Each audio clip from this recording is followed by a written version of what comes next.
Ce vendredi 9 avril 2021 s'est tenu à l'hôtel Club du Lac Tanganyika une deuxième réunion entre le gouvernement du Burundi, représenté par le ministre des Affaires étrangères et de la coopération au développement, son Excellence ambassadeur Albert Shingiro, et l'Union européenne, représentée par l'ambassadeur de l'Union européenne au Burundi, son Excellence Claude Boshi, ainsi que les ambassadeurs des États membres de l'Union européenne résidant au Burundi, dont l'Allemagne, la Belgique, la France et les Pays-Bas. Cette deuxième réunion s'est tenue à l'invitation de l'Union européenne, comme nous a indiqué le ministre des Affaires étrangères et de la coopération au développement. Albert Shingiro nous a précisé l'objectif de cette deuxième rencontre. Nous venons de conclure une deuxième séance de dialogue politique avec les partenaires de l'Union européenne. L'Union européenne en tant qu'union, mais aussi ses États membres qui étaient présents sur la table. C'est une séance qui entre dans le cadre d'un dialogue que nous avons entamé en février de cette année.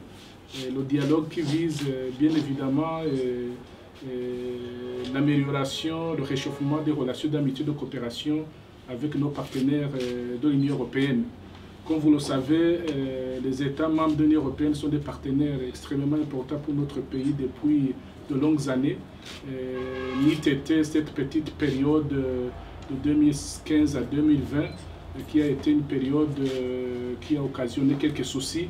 C'est cette période que nous voulons, de commun accord, fermer définitivement pour pouvoir évoluer dans une mission de vision et d'approche pour ce qui est de l'avenir de la coopération entre le Burundi et les pays de l'Union européenne.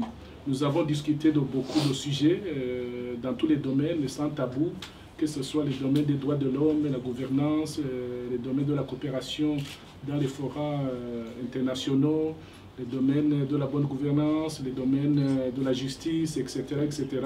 Tout ça, nous l'avons fait dans un climat de confiance mutuelle, dans un climat fraternel avec nos amis de l'Union européenne. Donc nous clôturons cette séance sur une bonne note.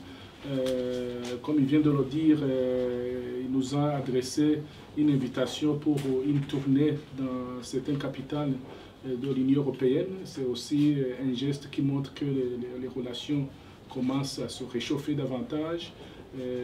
Bien évidemment, nous allons voir cette invitation et pouvoir y répondre favorablement.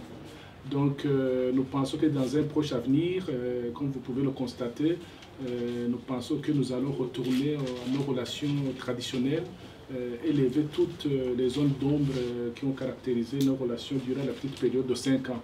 Donc, voilà de façon ramassée, grosso modo, les éléments d'échange avec mon collègue, ses collègues de l'Union européenne.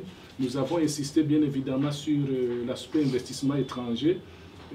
Comme vous le savez, depuis ma prise de fonction, j'ai centré mes priorités sur la diplomatie économique avec 3 ou 4 volets, à savoir les investissements étrangers, mais aussi les échanges commerciaux, le transfert des technologies, parce qu'il manque des technologies que nos partenaires européens ont, qui peuvent les transférer au Burundi, notamment au niveau des unités de production, dans l'agroalimentaire et dans d'autres domaines.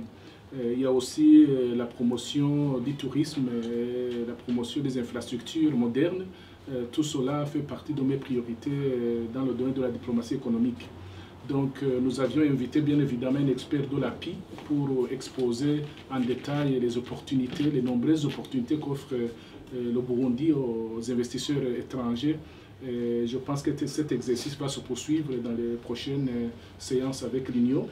Nous comptons nous rencontrer aussi dans 2 mois, éventuellement après ma visite dans les capitales, pouvoir cette fois-ci avancer et atteindre les résultats escomptés. Nous commençons à voir tous les deux le bout du tunnel, donc vous pouvez compter sur la volonté de 2 parties. La volonté, elle est là.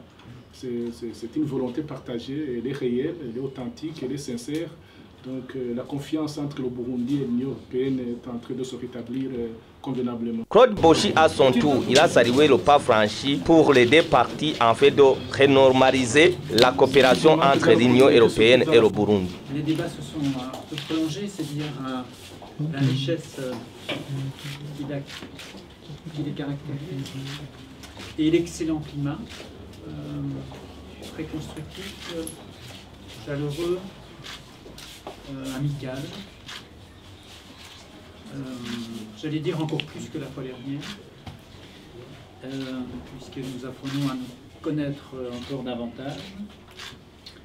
Cette fois-ci, nous avons parlé de choses aussi très importantes pour les Burundais et les Burundaises, puisque nous avons parlé de la gouvernance dans le domaine des droits de l'homme, du climat des affaires, avec un représentant de l'Agence pour la promotion des investissements, avec lequel nous avons échangé, de la coopération sur la scène internationale entre le Burundi et l'Union européenne, et par la création d'emplois, le développement économique, l'infrastructure, ce genre de préoccupations-là.